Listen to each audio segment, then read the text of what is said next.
তোমার কাছে কি সরল রেখা অধ্যায়টা অনেক বেশি কঠিন লাগে? তবে তোমার জন্য এই ক্লাসটি।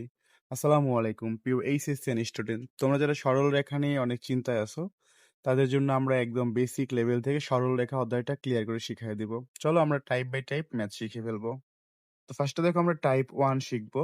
আমরা এখানে আলোচনা করব হচ্ছে স্থানাঙ্ক ব্যবস্থা নিয়ে, যেটা হচ্ছে তোমার কার্তেশীয় স্থানাঙ্ক ব্যবস্থা এবং পোলার স্থানাঙ্ক ব্যবস্থা নিয়ে আলোচনা করব। এবং প্রতিটা ক্লাসে কিন্তু আমরা অনেক অনেক প্র্যাকটিস করাবো, হোমওয়ার্ক দিব। সো তুমি চাইলে আমাদের হোয়াটসঅ্যাপে অ্যাড হতে পারো, তোমাদেরকে অল টাইম সাপোর্ট দেওয়া হবে। তো ভাইয়া আমরা দুই ধরনের স্থানাঙ্ক নিয়ে কাজ করব। একটা হচ্ছে কার্তেশীয় স্থানাঙ্ক ব্যবস্থা, আর একটা হচ্ছে পোলার স্থানাঙ্ক ব্যবস্থা। তো কথা হচ্ছে যে কার্তেশীয় স্থানাঙ্ক ব্যবস্থাটা আসলে কি, এটা আমরা কেমন করে চিনবো, এটা একটু বুঝি চলো। তো এখানে দেখো লিখছি আমি কার্তেশীয় স্থানাঙ্ক ব্যবস্থা। তো এখানে আমরা একটা গ্রাফ অঙ্কন করে নিছি। এটা হচ্ছে এক্স অক্ষ, তুমি জানো। এটা হলো তোমার এক্স প্রাইম। তারপর এটা হচ্ছে তোমার কি হবে বলো তো, ওয়াই অক্ষ। এটা হচ্ছে ওয়াই প্রাইম। তো ভাইয়া ধরো এখান থেকে আমরা একটা পয়েন্ট, একটা বিন্দু নিলাম। এখন এই বিন্দুটার অবস্থান নির্ণয় করব।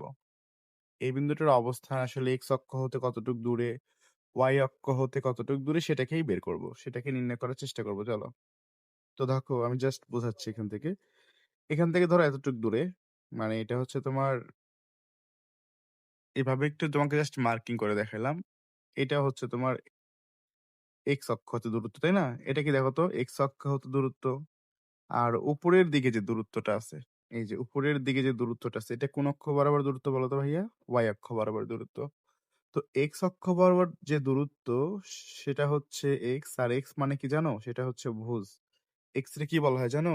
ভুজ বলা হয়। আর এই যে ওয়াই আছে না ভাইয়া, ওয়াই রে কি বলা হয়? কোটি বলা হয়। জাস্ট মনে রাখবা তুমি যে এক্স মানে হচ্ছে ভুজ, ওয়াই মানে কি বলতো? কোটি। আমরা কিন্তু একদম বেসিক ধরে ধরে পড়াচ্ছি তোমাদের, ঠিক আছে? এখান থেকে অনেক ইন্টারেস্টিং জিনিস শিখাবো তোমাদেরকে। তো এখান থেকে এটা হচ্ছে এক্স অক্ষের দূরত্ব, আর এখান থেকে এটা হচ্ছে ওয়াই অক্ষের দূরত্ব। তুমি নর্মাল একটা বিষয় বুঝো, এটা হচ্ছে এক্স, এটা হচ্ছে ওয়াই। তাহলে এক্স মানে কি? ভুজ। ওয়াই মানে কোটি। এটা মনে থাকবে যে এক্স মানে ভুজ, ওয়াই মানে কোটি। আসলে বেশি চাপ নিও না, একটু রিল্যাক্সে শেখার ট্রাই করো। তো এবার একটু ভালো করে ফলো করো। এখান থেকে যে দূরত্বটা, সেটা হচ্ছে এক্স অক্ষের দূরত্ব। সেম ভাবে যদি আমরা বলি, এখান থেকে যে দূরত্বটা দেখো তো ভাই, এই যে এখান থেকে যে দূরত্বটা, এটাও কিন্তু এক্স অক্ষ হতে, মানে এক্স অক্ষের হতে যে কতটুকু দূরে আছে সেটাই বোঝাচ্ছে। এই দূরত্বটা আর এই দূরত্বটা, দুইটা দূরত্ব কিন্তু সেম। মানে এখান থেকে ওয়াই অক্ষ হতে সে কতটুকু দূরে আছে, এটা হচ্ছে ওয়াই অক্ষ। ওয়াই অক্ষ হতে যে দূরত্ব, সেটাকে বলা হয় হচ্ছে এক্স। দেখো ওয়াই অক্ষ হতে দূরত্ব, ওয়াই অক্ষ হতে দূরত্বটাকে আমরা কি বলতেছি? এক্স। তার মানে তুমি একটা বিষয় মনে রাখবে যে ওয়াই অক্ষ হতে দূরত্ব, সেটাকে প্রকাশ করা হয় এক্স দ্বারা। তাহলে ওয়াই অক্ষ হতে যদি তোমাকে দূরত্ব বের করতে বলে, সেটা কি হবে? এক্স হবে। আর ভাইয়া দেখো তো, এক্স অক্ষ হতে যে দূরত্বটা আছে, তাই না? এটাকে কি বলা হচ্ছে বলতো? ওয়াই। তো আমরা জাস্ট এটা মনে রাখবো যে এক্স অক্ষ হতে দূরত্ব হইলে হবে ওয়াই, আর ওয়াই অক্ষ হতে দূরত্ব হইলে কি হবে? এক্স হবে। এই লাইনটা কিন্তু অনেক বেশি ইম্পর্টেন্ট। সরল রেখার এটা একটা বেসিক বিল্ডিং ক্লাস। আর এই লাইনটা কিন্তু অনেক বেশি ইম্পর্টেন্ট, যে এক্স অক্ষ হতে দূরত্বটা কি কি বলা হচ্ছে, যে এক্স অক্ষ হতে এই এই বিন্দুটা কতটুকু দূরে আছে। এখান থেকে যে দূরত্বটা, সেই দূরত্বটা আসলে কার দূরত্ব দেখো তো ভাইয়া? এটা অবশ্যই ওয়াই এর দূরত্ব।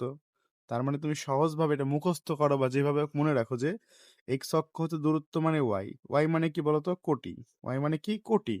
আর ওয়াই অক্ষ হতে দূরত্ব মানে কি বলতো? এক্স।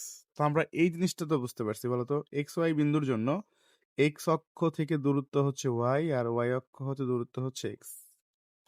চলো আমরা একটা ম্যাথ দেখি, তাহলে বুঝতে পারবো। ধরো তোমাকে একটা কোশ্চেন করা হয়েছে, তুমি নিজে আগে অ্যান্সার করবা যে 2,3 বিন্দুর এক্স অক্ষ হতে দূরত্ব কত। এটার অ্যান্সার তুমি ভিডিওটা থামাবা, অ্যান্সার করবা, তারপর আমি অ্যান্সার অবশ্যই করে দিব। এখন দেখো এখানে কিন্তু বলা হয়েছে ভাইয়া এক্স অক্ষ হতে দূরত্ব। দেখো তো, এক্স অক্ষ হতে দূরত্ব মানে ওয়াই, আর ওয়াই মানে কোনটা? কোটি। এইখানে যে দুইটা মান আছে, দুইটা মানের মধ্যে কিন্তু একটা হচ্ছে ভুজ, প্রথমটা হচ্ছে ভুজ, আর দ্বিতীয়টা হচ্ছে কি বলতো? কোটি। দ্বিতীয়টা কোটি। তাহলে এখানে অ্যান্সার কি হবে? এক্স অক্ষ হতে দূরত্ব কত হবে বলতো? 3 হবে। কোটির মান হবে। এক্স অক্ষ হতে দূরত্ব হলে সেটা কার মান হবে? কোটির মান হবে। বুঝছো ব্যাপারটা? তো আমরা কার্তেশীয় স্থানাঙ্ক থেকে কি শিখলাম? জাস্ট একটা ইম্পর্টেন্ট জিনিস শিখছি, যেটা হচ্ছে এক্স অক্ষ হতে দূরত্ব মানে ওয়াই, আর ওয়াই অক্ষ হতে দূরত্ব মানে এক্স। এক্স মানে ভুজ, ওয়াই মানে কোটি। আর একটা বিন্দুর অবস্থান নির্ণয় করার ক্ষেত্রে আমরা কিভাবে নির্ণয় করবো সেটা জাস্ট দেখছি। এইটুকু বিষয় আশা করি তোমাদের ক্লিয়ার হইছে। এখানে আহামরি কোনো কঠিন কিছু পড়াই নাই। একদম সহজ টপিক পড়াইছি। চলো এখান থেকে আমরা আরেকটা ম্যাথ সলভ করি। এখানে বলা আছে একটি বিন্দুর কোটি ভুজের দ্বিগুণ, এর ভুজ 4 হলে 4 একক হলে x অক্ষ হতে দূরত্ব কত? ভাইয়া x অক্ষ হতে দূরত্ব মানে কি বলতো? x অক্ষ হতে দূরত্ব মানে y, তাই না? নিচে লেখাই তো আছে এখানে x অক্ষ হতে দূরত্ব মানে কি বলতো? x অক্ষ হতে দূরত্ব মানে y। যেখানে বলা আছে একটি বিন্দুর কোটি ভুজের দ্বিগুণ, ভুজের দ্বিগুণ। এর ভুজ 4 একক। তো তুমি নরমালি চিন্তা করো এটা কি হবে অ্যান্সার? এটা কি তুমি বের করতে পারবা? আচ্ছা এটা তুমি নিজে একটু ট্রাই করো তো। পারো কিনা দেখো তো। একদমই সহজ প্রশ্ন। তাহলে আমাদের কিন্তু বের করতে হবে y। তাহলে y সমান কি হবে বলো তো? এখানে বলে দিচ্ছে একটি বিন্দুর কোটি ভুজের দ্বিগুণ। তাহলে y মানে কোটি, কোটিটা কি বলো তো? ভুজের দ্বিগুণ মানে x এর দ্বিগুণ। এজন্য 2x। এখানে বলে দিচ্ছে একটি বিন্দুর কোটি ভুজের দ্বিগুণ। ভুজ হচ্ছে x আর দ্বিগুণ জন্য 2। আর এর ভুজের মান মানে x এর মান দেয়া আছে কত বলো তো? 4। তাহলে 2 ইনটু 4 সব মিলে কত হলো? 4 দুগুণ 8।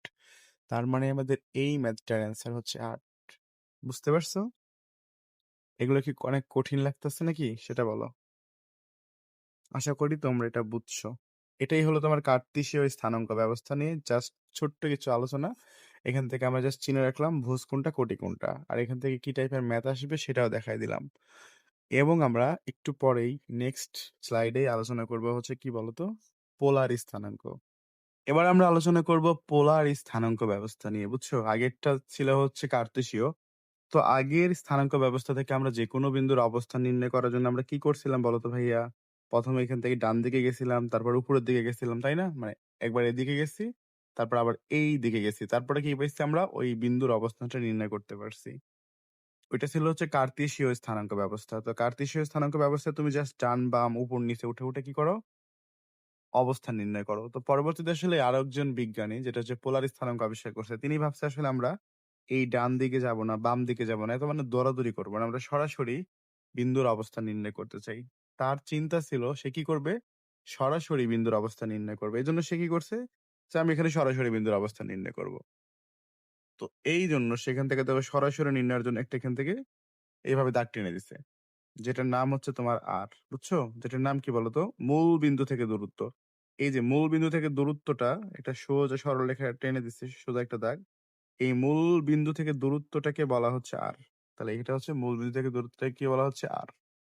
এবং দেখো এখানে কিন্তু ভাইয়া যখন সে এইভাবে গেছে মানে এই বিন্দুটার অবস্থান নির্ণয় করার জন্য সে মূল বিন্দুতে সোজা ধরে এখানে চলে গেছে, তখন কিন্তু এখানে একটা কোণ উৎপন্ন হয়েছে। এই যে এক্স অক্ষের সাথে দেখো তো, এক্স অক্ষের ধনাত্মক দিকের সাথে, এটা ধনাত্মক দিক, এটা ঋণাত্মক দিক, তাই না? এটা কিন্তু ধনাত্মক দিক। দেখো এক্স অক্ষের ধনাত্মক দিকের সাথে একটা কোণ উৎপন্ন হয়েছে, সেই কোণটাকে বলা হচ্ছে থিটা। বুঝতে পারছো? তাহলে এই যে আর এবং থিটা এটাই হলো তোমার হচ্ছে পোলার স্থানাঙ্ক বিন্দু, মানে পোলার স্থানাঙ্ক ব্যবস্থা। তাহলে আর এবং থিটা বিন্দুর জন্য মূল বিন্দু থেকে দূরত্বটাকে বলা হচ্ছে আর, এবং এক্স অক্ষের ধনাত্মক দিকের সাথে উৎপন্ন কোণটাকে বলা হচ্ছে থিটা। তো ভাইয়া তুমি আশা করি কার্তেশীয় স্থানাঙ্ক ব্যবস্থার পোলার স্থানাঙ্ক ব্যবস্থা যেটা বুঝতে পারছো। কার্তেশীয়র ক্ষেত্রে কি করছিলাম? আমরা এখান থেকে এখানে গেছিলাম, তারপরে আবার এখান থেকে উপরে উঠছিলাম, মানে ডান বাম ঘুরে ঘুরে কাজ করছি। পরবর্তীতে এটাকে আরো সহজ করার জন্য পোলার স্থানাঙ্ক ব্যবস্থা আবিষ্কার করা হয়েছে, যেটা দিয়ে আমরা কি করতে পারি? সরাসরি একটা বিন্দুর অবস্থান নির্ণয় করতে পারি। তো এখান থেকে আমাদের যেটা মনে রাখতে হবে যে কার্তেশীয় ব্যবস্থায় কি হবে? আর এবং থিটা হবে ভাই। চলো একটা ম্যাথ সলভ করি, তাহলে বুঝবো যে আসলে কতটুকু তোমরা শিখলা। এখানে বলা হয়েছে কোন বিন্দুর স্থানাঙ্ক 2, 60 ডিগ্রি হলে ওয়াই অক্ষের ধনাত্মক দিকের সাথে তা কত কোণ করে থাকে? 2, 60 ডিগ্রি মানে এখানে আর এর মান দেয়া আছে, থিটার মান দেয়া আছে। এখন তোমার কাছে কোশ্চেন বলছে ওয়াই অক্ষের ধনাত্মক দিকের সাথে কত ডিগ্রি কোণ উৎপন্ন করে। তুমি ফার্স্টে নিজে নিজে ট্রাই করো, তারপরে আমি তোমাকে সলভ করে দিব। চলো ভালো করে দেখো বিষয়টা। তো এখানে সে ওয়াই অক্ষের ধনাত্মক দিকের সাথে কত ডিগ্রি কোণ করে আছে বলতো? এখানে দেয়া আছে 60 ডিগ্রি, তার মানে এটা অবশ্যই এরকম একটা 60 ডিগ্রি অ্যাঙ্গেলে আছে। সে যে 60 ডিগ্রি অ্যাঙ্গেলে আছে, সে কার সাথে আছে বলতো ভাইয়া? এক্স অক্ষের ধনাত্মক দিকের সাথে আছে। বাট আমাদের কাছে মান চাইছে ওয়াই অক্ষের ধনাত্মক দিকের সাথে। তো ওয়াই অক্ষের ধনাত্মক দিক এইটা আমরা জানি। এখন তুমি দেখো তো, এইটুকু যদি ভাইয়া সরি এখানে 60 হবে, এইটুকু যদি 60 ডিগ্রি হয়, এইটুকু যদি 60 ডিগ্রি হয়, তাহলে ওয়াই অক্ষের ধনাত্মক দিকের সাথে সে কত ডিগ্রি আছে বলতো? কত ডিগ্রি কোণ করে আছে? এতটুক 60 হলে তুমি এটা বলতে পারবা অবশ্যই যে এতটুক 30 হবে। কারণ সবটুকু মিলে কি হয়? 90 ডিগ্রি হয়। তার মানে এটা কত হবে বলো তো ভাইয়া? 30 ডিগ্রি হবে। এখানে কিন্তু বলছে y অক্ষের ধনাত্মক দিকের সাথে। এই যে ৬০ ডিগ্রিটা সে তো আসলে x অক্ষের ধনাত্মক দিকের সাথে কোণ উৎপন্ন করে বসে আছে। বাট এখানে যে y আছে তাহলে y অক্ষ থেকে কতটুকু কোণ উৎপন্ন করবে? 30 ডিগ্রি। তাহলে এটাই হচ্ছে আমাদের এই ম্যাথটার ছোট্ট একটা অ্যান্সার। আশা করি তোমরা পোলারি স্থানাঙ্ক ব্যবস্থা এবং কার্তেশীয় স্থানাঙ্ক ব্যবস্থার বেসিক কনসেপ্ট বুঝতে পারছো। যদি কারো কাছে কঠিন লাগে তাহলে অবশ্যই আমাকে বলবা। আমি ইনশাআল্লাহ আবারও তোমাকে বুঝাই দিব। WhatsApp এ নক দিবা। এবং নেক্সট ক্লাসেই কিন্তু আমরা হচ্ছে কার্তেশীয় থেকে পোলার, পোলার থেকে কার্তেশীয় যেটা এক্সচেঞ্জ করা হয় খুবই ইম্পোর্টেন্ট টাইপ অ্যাডমিশন, তারপরে হচ্ছে তোমার সিকিউ, এমসিকিউ এর জন্য পরীক্ষাতে কিন্তু আসবে যেটা আমরা নেক্সট ডে তে আপলোড করে দিব। তোমরা জাস্ট আজকে বেসিকটা বুঝছো কিনা আমাকে জানাবা।